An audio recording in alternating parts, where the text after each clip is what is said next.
Hey everyone, this is Jason, and this is your commentary on Genesis chapter 10. Here's the story of Shem, Ham, and Japheth. They were Noah's sons. After the flood, they too had sons. The sons of Japheth were Gomer, Magog, Madai, Javan, Tubal, Meshesh, and Tiras. The sons of Gomer were Ashkenaz, Rephath, and Togarmah. The sons of Javan were Elisha, Tarshish, the Kittim, and the Ronanites. The people who lived by the sea came from all of them. Their tribes and nations spread out into their own territories. Each tribe and nation had its own language. Whenever you go through genealogies, it's really good that they're in the Bible. Depending upon the translation that you use, just their names in general, it can be kind of difficult to pronounce all their names. You know what? That doesn't matter, honestly.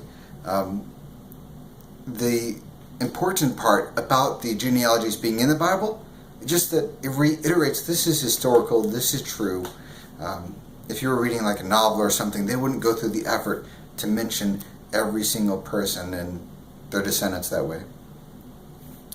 So the sons of Ham were Cush, Egypt, Put, and Canaan. The sons of Cush were Seba, Havilah, Sabta, Ramah, and Sabteka. The sons of Ramah were Sheba and Dedan. Cush was the father of Nimrod. Nimrod grew up to be a mighty hero on the earth. He was a mighty hunter in the Lord's eyes. That's why people sometimes compare others with Nimrod. They say, they are like Nimrod, who is a mighty hunter in the Lord's eyes.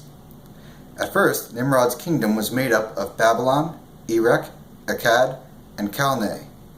Those cities were in the land of Babylonia. From that land he went to Assyria. There he built Nineveh, Rehoboth, Ir, and Calah. He also built Resen. It is between Nineveh and Calah. Nineveh is the great city. And actually we will hear of Nineveh later on as well.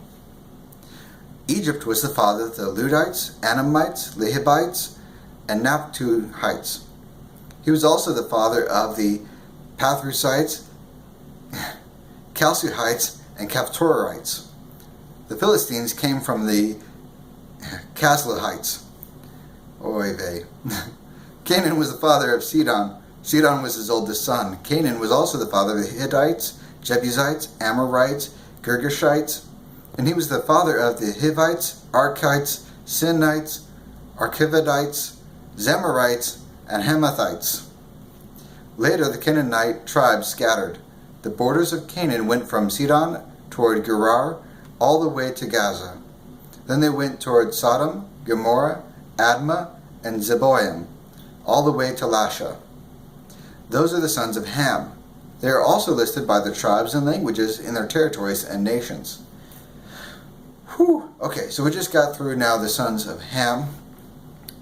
We already got through the sons of Japheth, and we're about to get through the sons of Shem.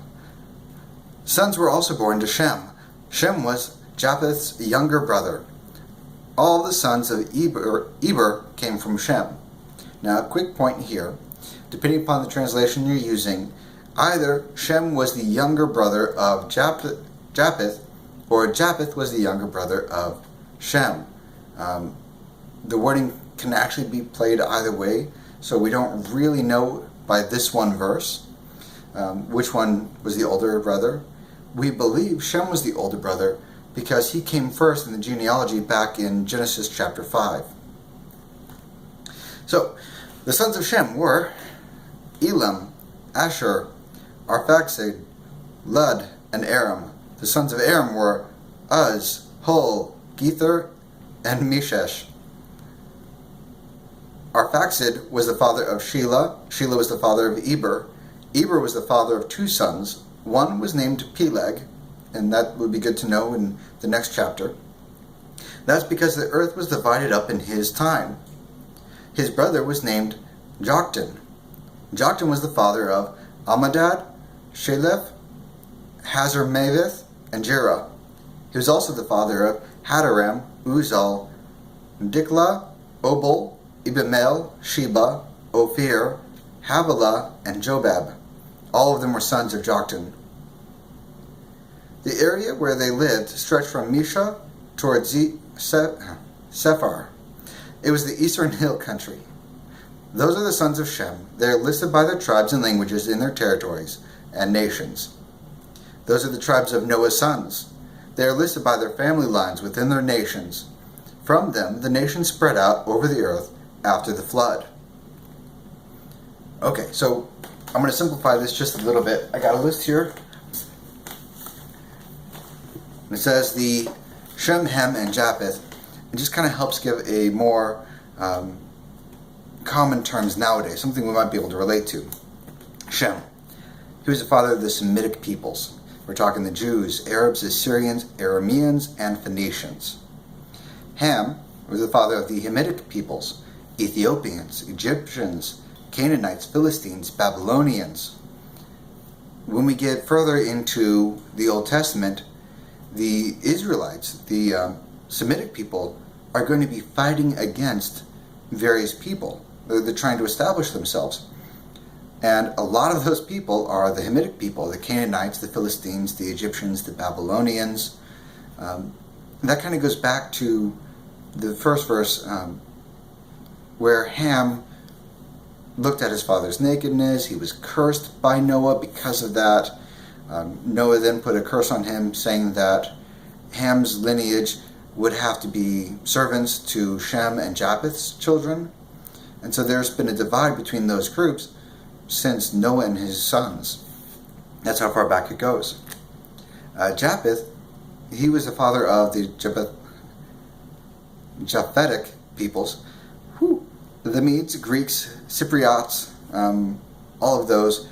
He was also considered the father of all the Orientals, the way that spread out that way.